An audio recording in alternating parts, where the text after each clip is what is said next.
Hi, I'm David with EV World News. We talk about electric vehicles, green energy, and the stock markets. I'm in studio today with our founder and chief editor, Bill Moore. How's it going, Bill? Yeah, it is going well, apart from the fact that it was 100 degrees yesterday and supposed to be 100 degrees today. So, yes, warm. And then we got the river flooding.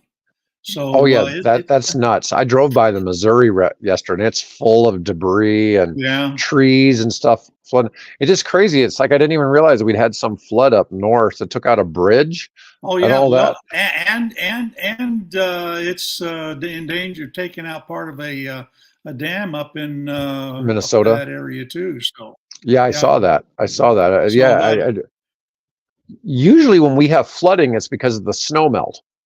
And I don't know what this is really. We have had a lot of rain this this was year, though. unusual. Yeah, this was unusually heavy rain, and they got some more yesterday, and we're supposed to get some more, get some tonight. So I'm glad I'm on high ground. Yeah, I heard There's a couple. Papio Creek is really flowing heavy too. Yeah, Yeah, so I played tennis yesterday when it was 100 out. It was really, really hot. yeah. Well, That's really hot but for I walked Nebraska. early in the morning, and I walked again this morning, really Yeah. early. So Well, anyways, let me say, so today we're going to talk a little bit about the European battery passports. We're going to talk about EV education still has a long ways to go. How Arizona accidentally banned e-bikes for kids. Um, and the big story is the South Korea lithium battery plant fire. And then we've got a couple more things we're going to discuss about David Berman's op-ed on rebates, and right, then something on city planning from AI Insights. right, So, yeah, anyways, so here we go. So let's talk a little bit first. We're going to discuss the EU battery passport. So Volvo saw this coming, but apparently the EU is gearing up to support manufacturers. It's going to be mandatory starting in February of 27. So any battery over, I think, bigger than 2 kilowatt two hours. kilowatt hours. Yeah. Yeah. So what would be the smaller than a 2 kilowatt? A bicycle battery? Yeah, probably yeah, anything smaller than I would say an electric scooter or an electric um, motorcycle, that type of thing. Those Okay. all batteries This over to because the smallest most, I was going to say the smallest I've seen in the tiny in the low speed electric vehicles is 10 kilowatt hours. yeah. And So that's that's your golf so. carts and things of that nature. Oh no, this is a 4-door car with a 100-mile range. Oh, well, yeah. Well, that's Yeah. probably a Yeah, but quadricycle then. yeah, but a 2 kilowatt hour, man, that might be a golf cart. That a golf cart might Yeah, well, fit there. they're introducing cars over there. In fact, I got a photograph that I mounted or that I put on the particular editor's choice today, where you can actually pull the batteries, and it looks like it's got two of them in it that sort of plug and play. So if you live in a European city and there's no chargers nearby, you simply pull this thing out about the size of a briefcase. I'm sure it weighs a lot more. Pull that out and you can take it up to your apartment and plug it in and charge it. I don't know what the capacity of that is. It's called the company Squad Mobility, Hmm. and so I'm assuming that anything that size and then up, of course, will have to have these passports. Now, how the passports work is that they are part of a tracing inventory kind of control system that uses blockchain technology to, once you've got this data in the blockchain, there's no way to alter it other than as it passes along through the blockchain, you add new pieces to that particular blockchain, but you can't go back and redo you know the origin, from where it came, or Hmm. whatever the issues might be. So it's a positive step forward. It's something that I'm sure that we'll eventually see here, particularly places where they have had this problem with fires from the delivery bikes in New York City and things like that.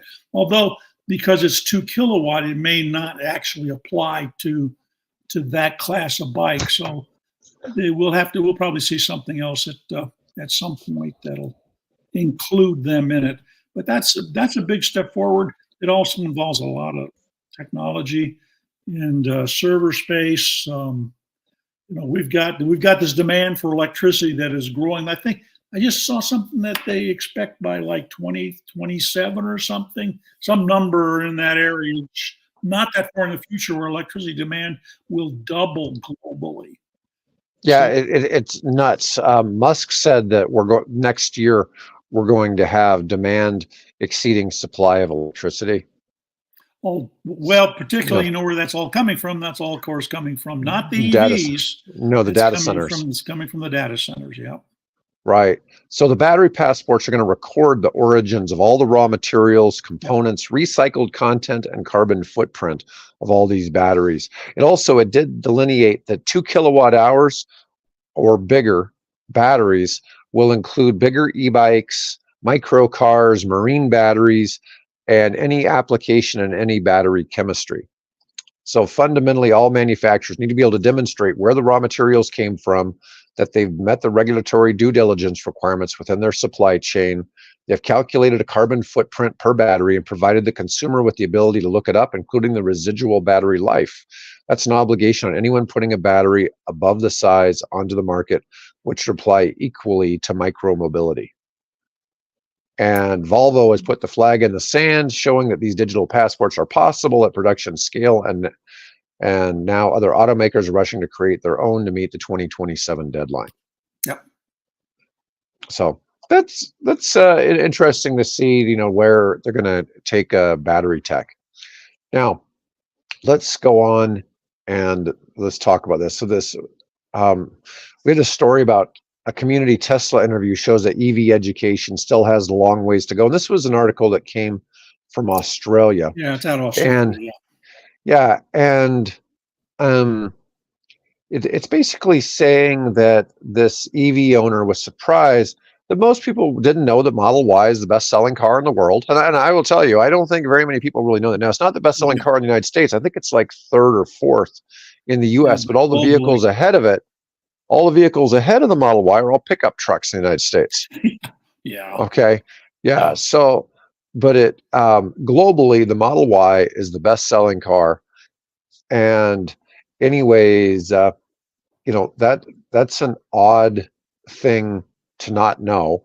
But I guess, why would most people know what the best-selling cars are? I mean, how important is that thing?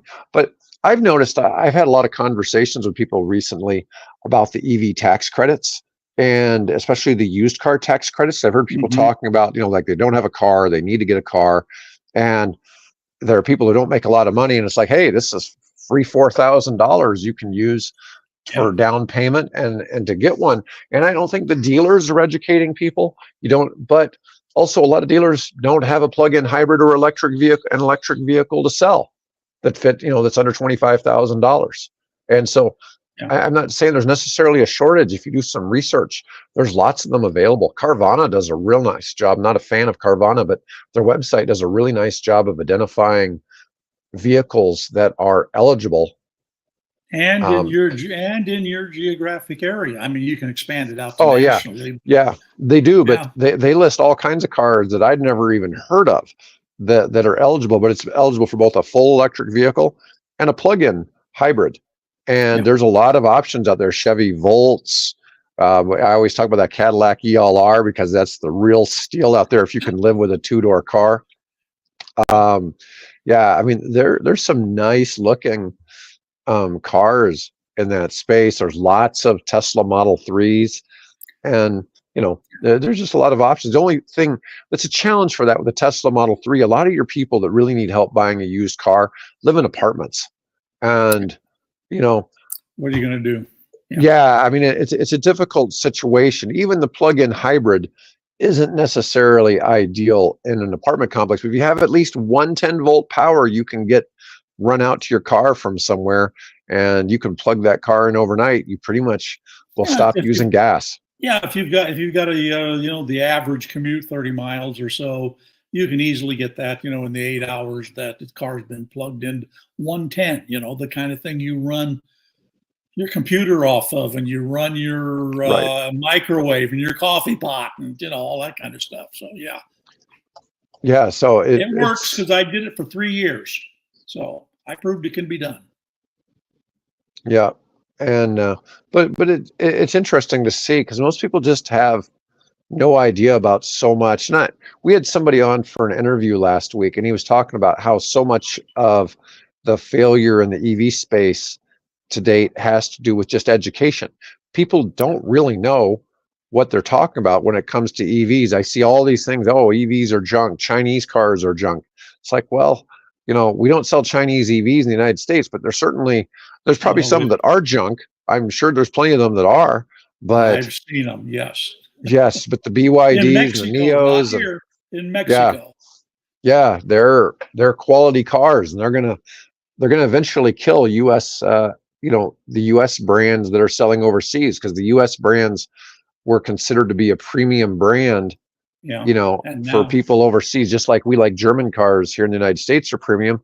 American cars had the same look in countries like China, and China is the world's largest car market, and it's being overrun with EVs. People are stopping buying gas cars there. So you're really seeing a change, and it's just people don't well, get it. I see so many people saying, "Oh, EV sales are slowing down." Yeah, the United States are slowing down from 7% of new cars to 11%. Yeah, yeah, they're slowing down yeah, in reverse. yeah, Yeah, but you just don't know what to think. yeah. But I, And I and just we'll sort of bring this up in the David Berman op-ed out at the Globe okay. and Mail. Okay, All right, because I got he kind of a touches on this.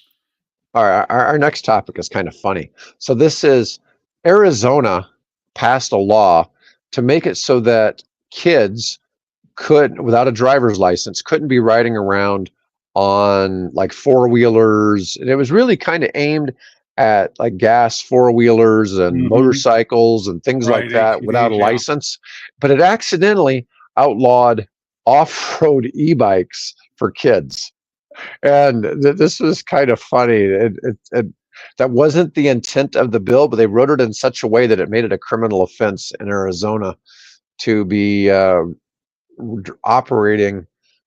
Let me see. They need to have a valid driver's license and driver training, but it accidentally did the kids e-bikes. I don't Yeah. know. They'll have to do something to fix that, but it just goes to show you a lot of times politicians will pass stuff and they really don't know what They they're have voting on or no clue.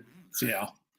So I yeah. mean, that So was it was well intentioned, I'm sure, because I'm sure there, kids have been hurt and accidents caused and things like that. But as we know, good intentions sometimes have bad outcomes. So yeah, I think it'll probably get redone. I mean, and this is a phenomenon that you see happening. California, they were having some issues there in Southern California.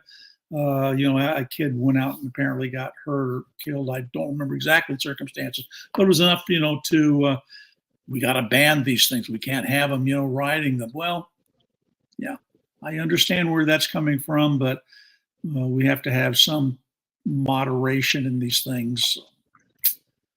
all right, well, let's get to. Go ahead.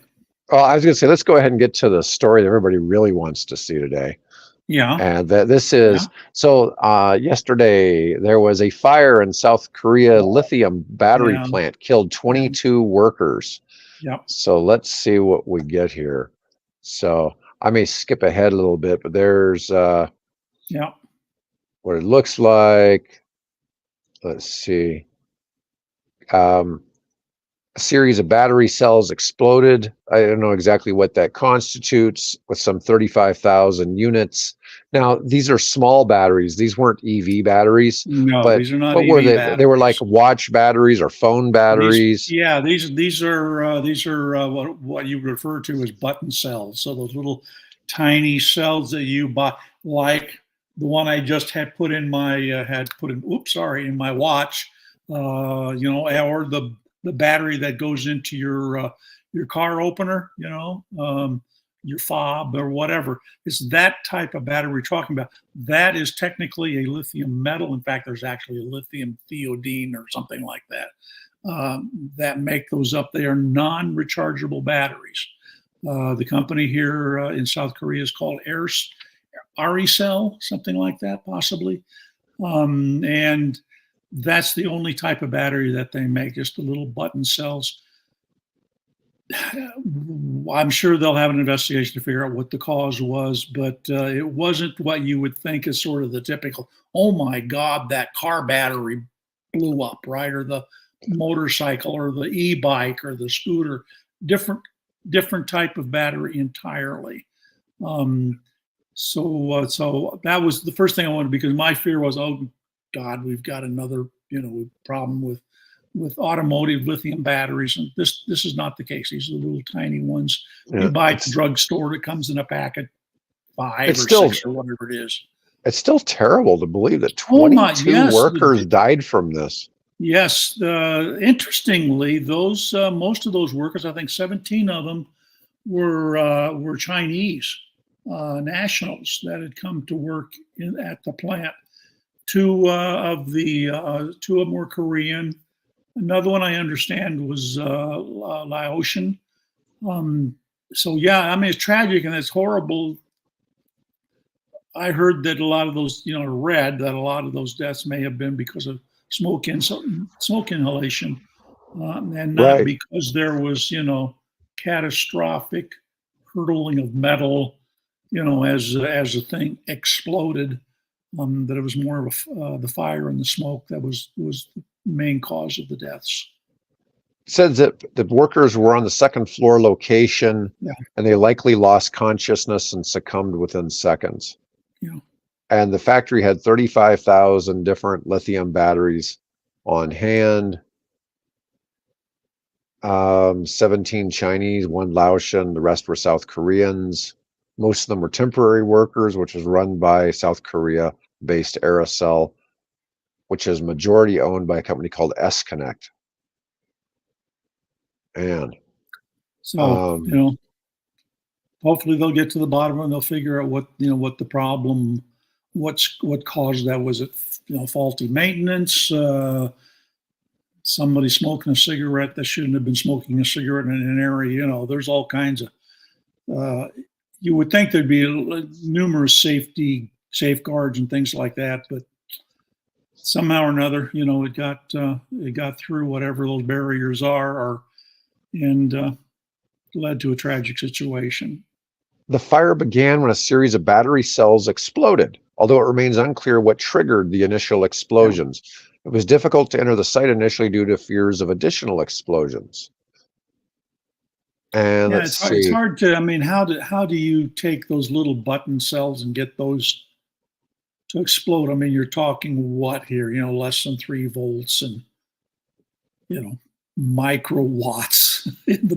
I mean, it's definitely a mystery as to why something like that would, explode, and cause that big of a fire to burn out that facility. But I guess, in chain reaction, they all just kept catching on fire. Yeah. So that was definitely. Well, the other issue I have is that there isn't, the thing that causes the fires in a lithium battery is generally the liquid electrolyte, right? That's the flammable part of those batteries. These particular ones, I don't know if, they're like that thick. I mean, how is there an electrolyte in there that's flammable? These are lithium metal batteries as opposed to lithium ion batteries. So I don't know. I don't know enough about the chemistry and issues, and maybe one of our listeners here can inform the rest of us as to how that could be possible. But I don't know. I wouldn't think it would be sabotage. I don't know why. Were these not lithium ion? No, these are not lithium ion. These are not lithium ion batteries. These are lithium Thionel or something like that. It's completely different kind of chemistry, and there's no electrolyte that I'm aware of in there that causes the that is potentially flammable. So okay, yeah. So it's not LFP either. which, No, you know, no, it no. seems like the LFP batteries are having far less fires Oh yeah, yeah, in yeah, EVs. So yeah. No, it's that's decent. completely different chemistry, completely different structure, completely different footprint. You know, they're the size of my thumbnail. Hmm. So Yeah, it's still, it's just hard to fathom that those yeah. did what they did. All right, so our next discussion, let's talk about the David Berman editorial. This is interesting because I saw that headline and it said to the effect that EV rebates are fine, but this is better. And of course, the question is, what is this, right? And now David Berman is a editorial a columnist for at the Globe and Mail in Toronto, so we'll obviously have a Canadian slant on this. Um, and I'm thinking, what's better? What have you guys in Canada come up with? Can we learn from it?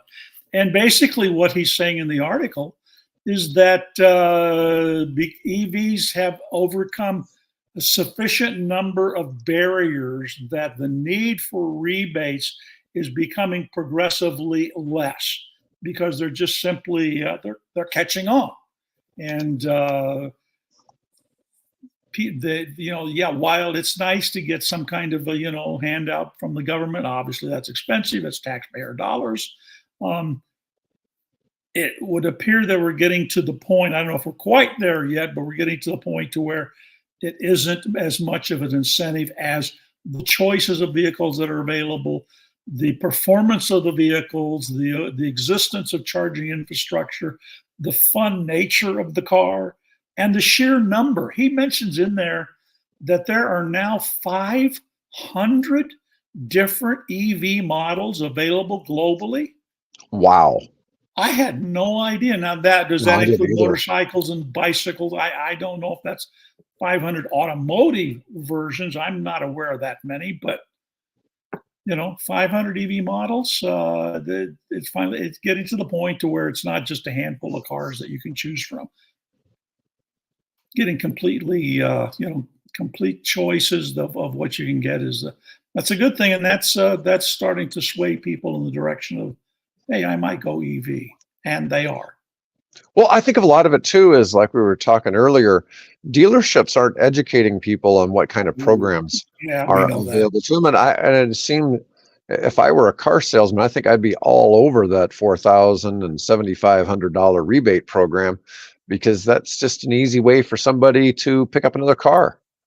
Get on the phone and say, hey, did you know we've got this beautiful model in, and that you qualify from our previous working with you and providing service for you. You can get this car now for under some number because of the $4,000 rebate.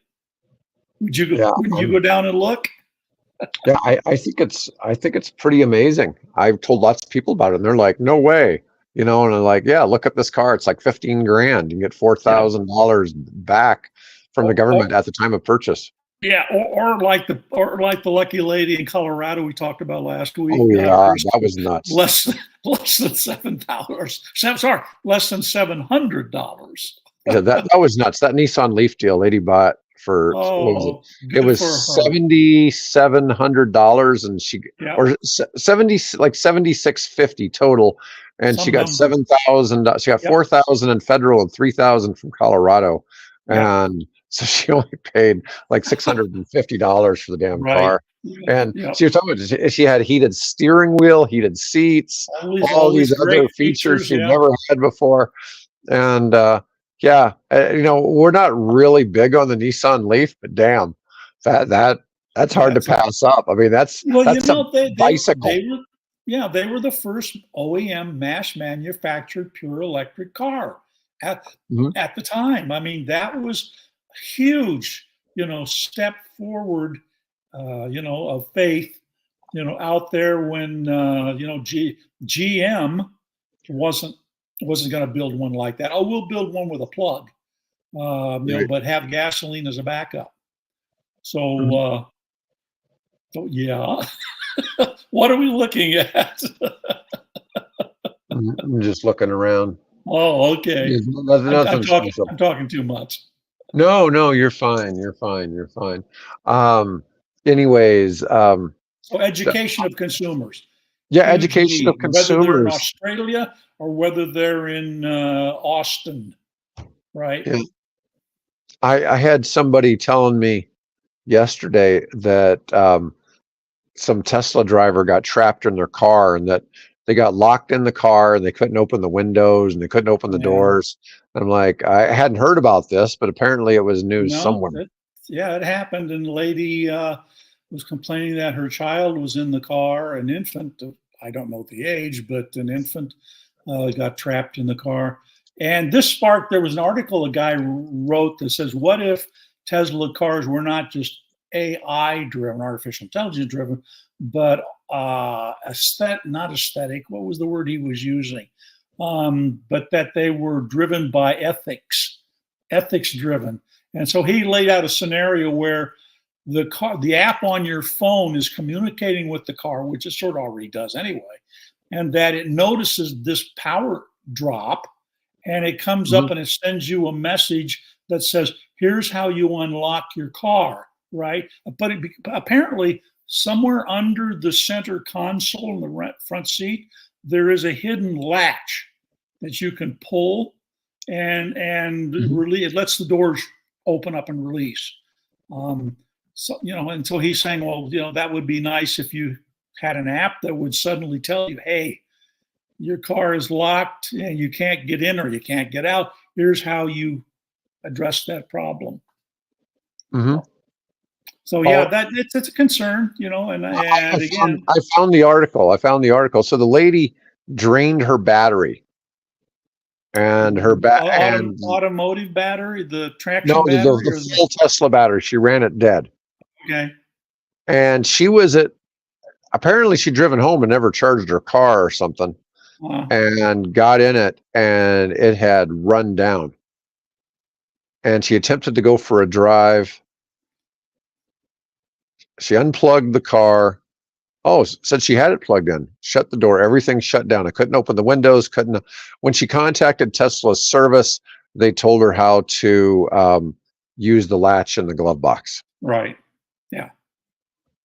Not unique. Many Tesla drivers are reported being trapped inside their vehicles when the battery dies and all electronics shut down.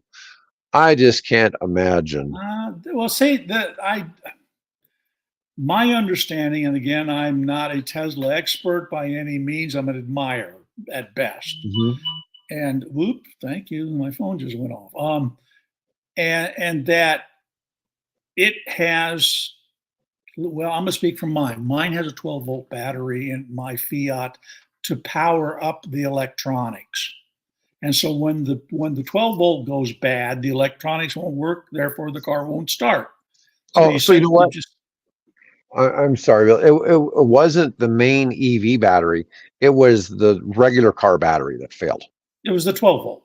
It was the 12-volt. And yeah, just say that all Tesla owners should familiarize themselves where the manual door release is. Yeah. In the glove box, apparently. I thought it was under the center console. The glove box. It's probably even better. Yeah. That's crazy. Anyways, I get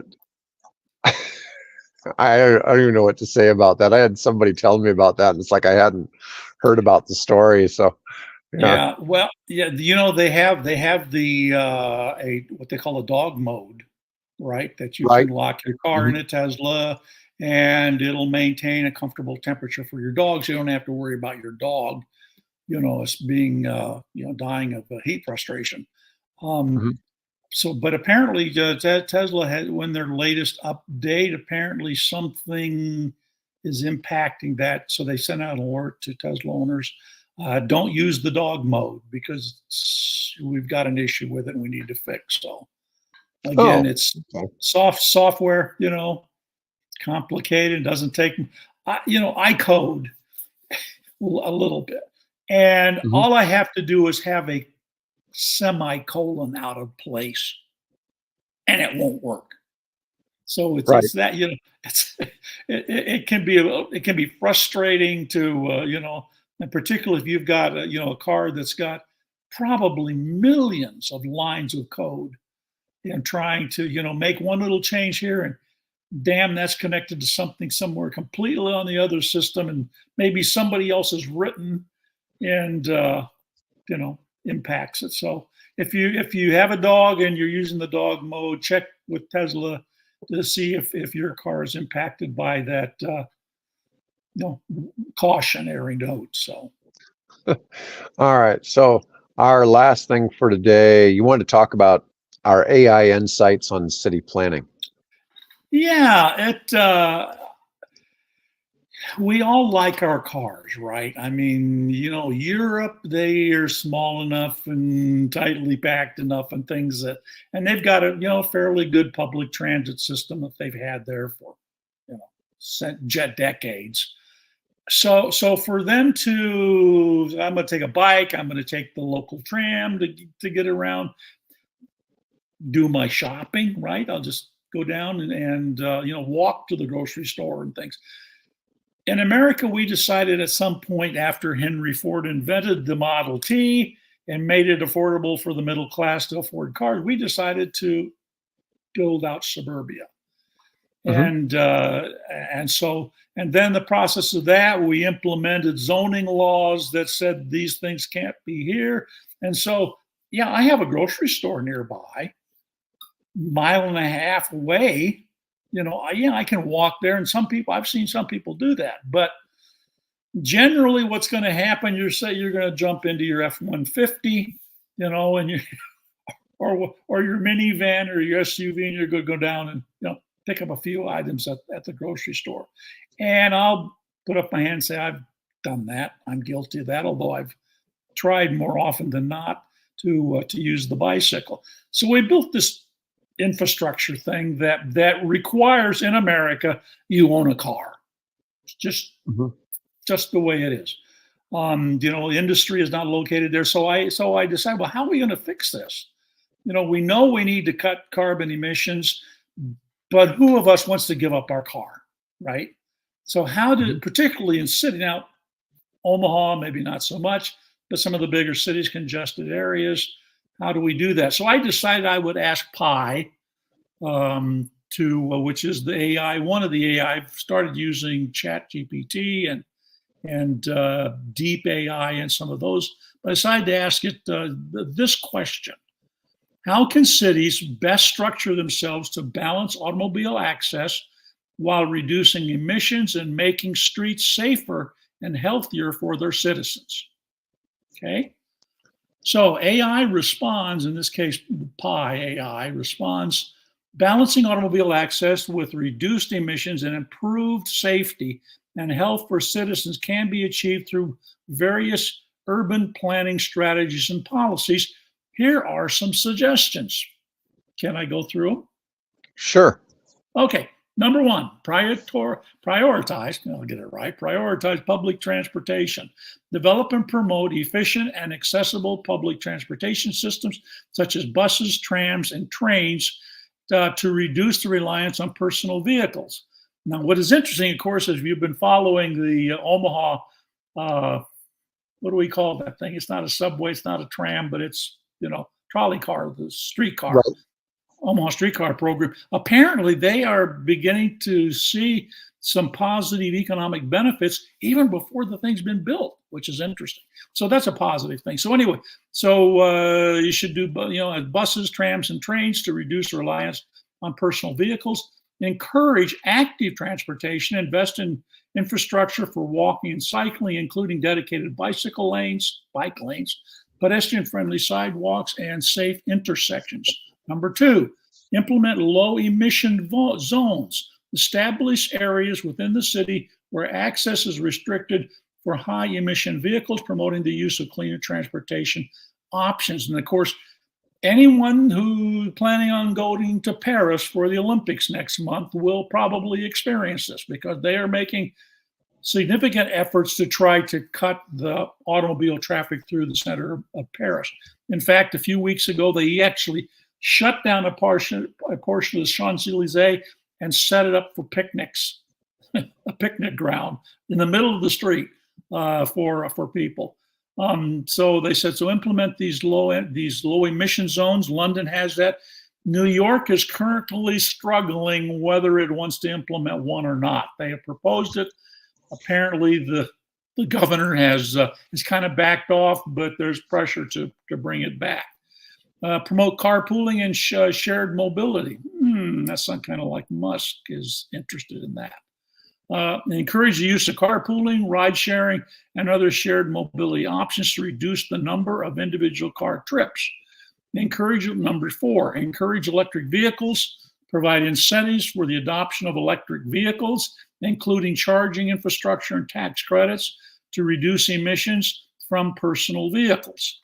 Number 5, there's only 6 here, so we'll be finished. Improve land use planning, create mixed use neighborhoods.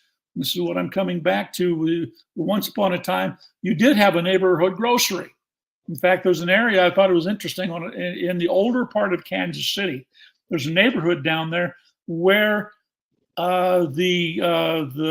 my cousin's brother-in-law, my wife's cousin's husband, her family ran one of those little neighborhood stores.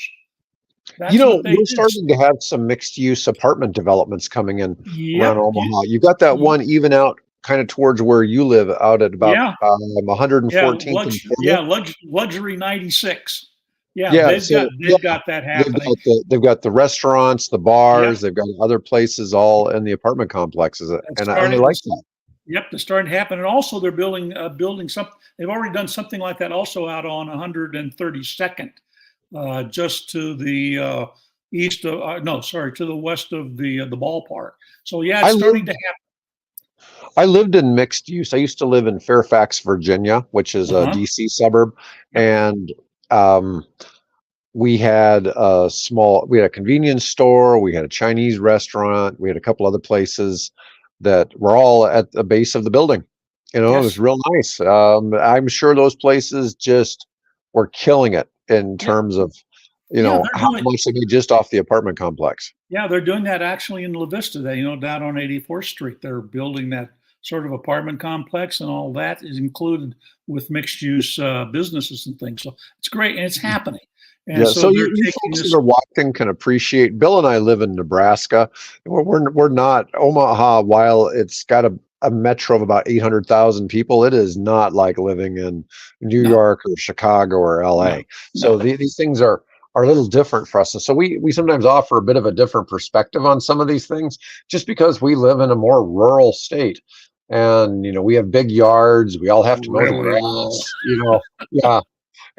and no matter where you're at here, I have coyotes come through my yard. It's not something if you're a city dweller, unless you're in LA. I've mentioned this once before. LA County is the #1 place for people to be killed by coyotes. Yeah, or mountain lions. They've had that. Half of all coyote killings in North America are in Los Angeles County. Yeah. Anyway, so we didn't get to number 6, I don't think. Yeah, so they said create mixed-use neighborhoods, and that's starting to happen. That course also involves some zoning changes, which is required for work access within walking. Make them accessible within walking or cycling distance, reducing the need for car trips. Implement traffic calming measures, use speed limits, traffic circles, and we're actually seeing those incorporated here as well now, which is exciting.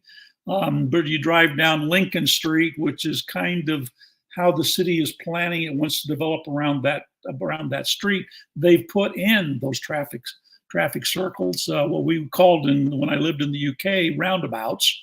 Other traffic calming measures to reduce speeds and improve safety and pedestrian cyclists. And finally, number 6, invest in green spaces, increase urban green spaces such as parks and tree-lined streets to reduce air pollution, mitigate urban heat island effect, and improve overall well-being of the residents. These strategies can be tailored to the specific needs and characteristics of each city, ultimately leading to a more sustainable and livable urban environment. Thank you. I really, that's really good, but I really like your next one.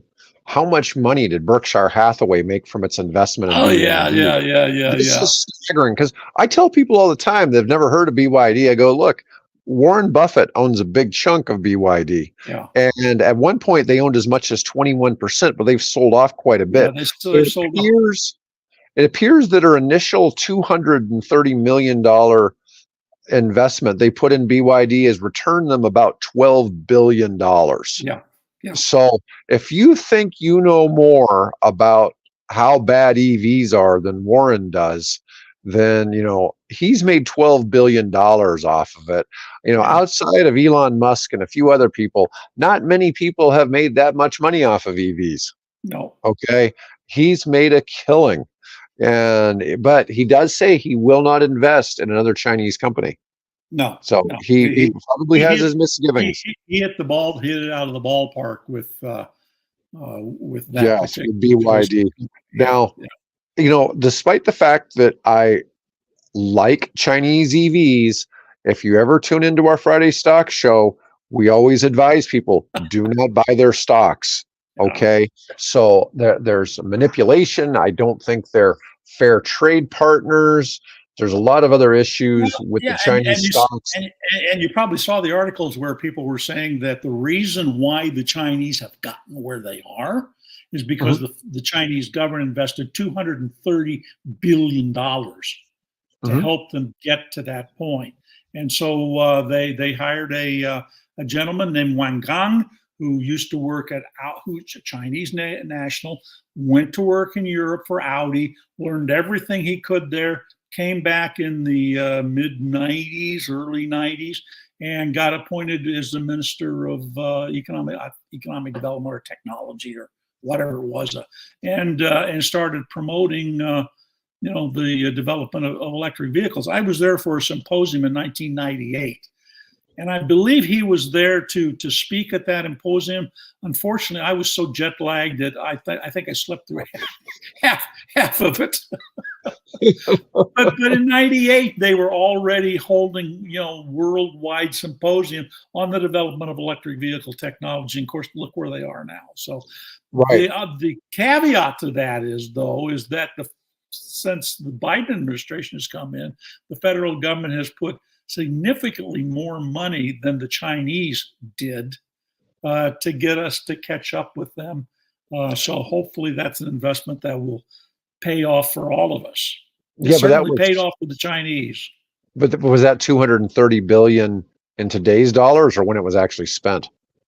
Oh, it was probably in today's dollars. Yeah. Okay. It had the articles that I saw did not clarify whether that was 230 over, in so many dollars, but that was the round number, 230 billion. You hear me talk about how I think the U.S. big three are failing in the EV space. Well, at the same time, we see Toyota, who says they're not going big on EVs, making the biggest battery facility in the United States. And then you've got Hyundai Kia building a 300,000 a year plant that's already started producing cars. It's already got the first EV9s have already rolled off the line in Georgia. And you're seeing significant investment from these foreign companies into the US EV space. So it's encouraging. And I expect that at some point it will get negotiated to, all right, NIO or whoever you want to name, BYD, whatever. Although BYD is putting a lot of money into their Mexican plant, something that they anticipate hiring about 10,000 workers for the Mexican EV plant. So, but I would suspect at some point, whoever is in Congress and whoever's in the White House will say, okay, you can come here, but, you have to, just like you required us when we went to China to make all these investments and allow partnerships, you need to come here and do a similar thing. Of course, Ford tried that and got all kinds of, stuff from with cattle, as you say, CATL, and all kinds of, opposition from local residents that didn't want that plant there, which I suspect wasn't so much about the plant as it was the politics, of EV, because we know it's become very politicized, unfortunately, and. Yeah, but you know what? If I were the CEO of one of the big three, well, if I were GM, I'd bring back Saturn. Would be my first move. I'd bring back Saturn as an EV only brand. Well, yeah, and it would use, so when it used to be out, it was no haggle pricing. right. Okay. Which is what Tesla does. Okay. It's working. And if you had an EV only brand from one of the US big three, I think it could work in the dealership model. The thing is, then they can't be adding that extra crap on there, but they could still maintain margins. I also think that one of the big three should buy Rivian. Okay, I think that would be a Yeah. really solid move for them. It looks like a Ford brand to me. I mean, the Rivians and the Broncos look so similar right now. It would Oh, kind of make yeah. a lot No, of true. sense.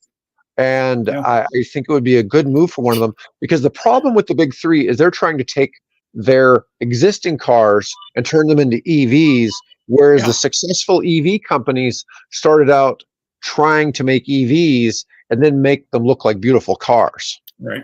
And so what's happening is it's costing Ford and GM and Stellantis an arm and a leg. Now I am looking forward to seeing this $25,000 Jeep that comes out from Stellantis as an Yeah, that'll be EV. interesting. Yeah. Yeah, that's going to be competitive if that's really true. But the other one is Canoo. You like Canoo. Canoo I would like be Canoe. an ideal company for one of them to pick up. Yep. Mullen Automotive, maybe Yeah. another one that's a pure EV one. These companies aren't real expensive on the stock market. It's like, GM or Ford or Stellantis could gobble up most of the float in any of those four companies. And it could make a huge difference in their own capacity. I mean, you look at it, while I don't talk about Mullen much anymore because it seems to be a real shit show of what's going on with their management. They Yeah. are making good progress. Their Bollinger Motor division I just know. announced their Class 4 Yeah. trucks Yeah. came out. I interviewed Bollinger, the CEO of the company. Wow. Just after they debuted their first model. Mhm. So yeah, I Yeah, asked him, why do you look like a Land Rover? it's funny, but I'm looking at, they bought the Nicola's battery plant out of California. There's Yeah. all these things that Mullen did, which I thought were pretty good moves, but some reason they really haven't managed their stock, and they've done insider deals on stock that just haven't been kosher with investors. But that would be something that they're so cheap, it would make sense for one of the bigger companies to come in and swoop in and buy them. Canoo.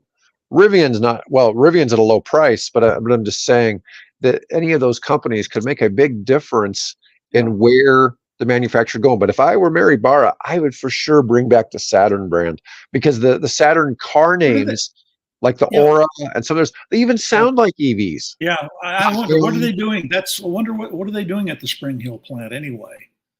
I don't know. Down in Tennessee. I think it was Tennessee, or was it I'm sure they Kentucky? sold it to somebody else. It's probably owned by somebody like Nissan or something like that. Yeah, someone like that. Yeah. Yeah. Yeah, I'm just saying that there's these things that if I were one of them that I would do, because the current dealer model is in the US is failing the EV space. And the dealers want to complain that it's a problem that people don't want EVs. Well, you're clearly not trying to sell them that. Whereas if Saturn was only an EV dealership, then people would